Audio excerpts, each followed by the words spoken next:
திருமால் சயனித்திருக்கிற அந்த ஆதிசேஷன் ஆகிற பாம்பு, அவர் நடராஜருடைய அந்த ஆனந்த தாண்டவம் எப்படி இருக்கணும்னு பார்க்க ஆசைப்பட்டாராம். திருமால் இந்திய தேசத்தினுடைய தெற்கே தில்லை மரங்களால் நிறைந்த ஒரு காடு இருக்கு, அந்த காட்டுல போய் நீ தவம் செய் அப்படின்னு ஒரு ஆணையாக கொடுக்கிறார்.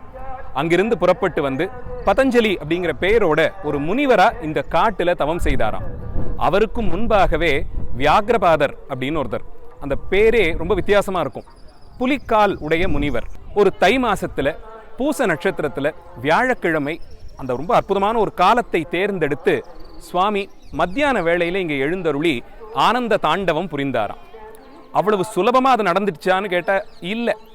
ஏன்னா சுவாமி வர்றதுக்கு முன்னாடியே இது காடா இருந்தது இல்லையா, இந்த காட்டுக்கே உரிய தேவதையாக தில்லைவன காளி அவள் இங்க குடிக்கொண்டிருந்தாளாம். அவளுடைய பூஜை முறைகள் இதிலிருந்து மாறுபட்டு திடீர்னு எங்க இருந்தோ யாரோ ஒருத்தர் வந்து இப்படி நடனம் ஆடுறார், அந்த நடனத்துக்காக இவ்வளவு பேர் இங்க வந்துட்டாங்களேன்னு சொல்லி அவ என்னோட இடத்துக்கு நீங்க எப்படி வரலாம்னு தடுத்து நிறுத்துறா. ரெண்டு பேருக்கும் நடுவுல ஒரு போட்டி வச்சுக்கலாம், யார் அந்த போட்டியில ஜெயிக்கிறோமோ அவங்களுக்கு தான் இந்த இடம்னு முடிவு செய்யறாங்க.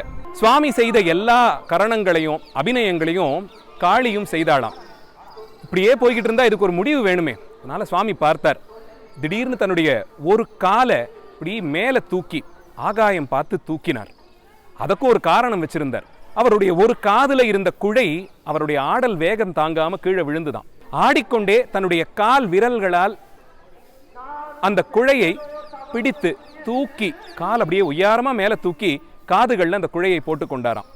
அத்தனை பேர் கூடியிருந்த சபையில காளியால அந்த அபிநயத்தை செய்ய முடியல. அதனால் அவள் அந்த ஆடல் போட்டியிலே தோற்று போனாள்னு சொல்லப்படுது. சொன்னபடியே அவளும் தில்லை வனத்தை விட்டுட்டு இந்த வனத்திற்கு வடகிழக்கு மூலையில தனக்குன்னு ஒரு இடத்தை ஏற்படுத்திக்கிட்டு தில்லை காளிங்கிற பேரோட இன்னைக்கும் எழுந்தருளி இருக்கா. நடராஜர் ஓடி போய் சித்சபைன்னு சொல்லப்படும் அந்த நடன அரங்கிலே உள்ளே எழுந்தருளி பல்வேறு விதமான ஆடல்களையும் புரிந்து இறுதியாக ஆனந்த தாண்டவத்துல தன்னுடைய இடது திருவடியை தூக்கி வலது கரத்தால் அபயம் கொடுத்து புன்முறுவல் பூத்து சிதானந்த தாண்டவம் ஆடி அப்படியே அங்க நிற்கிறார்.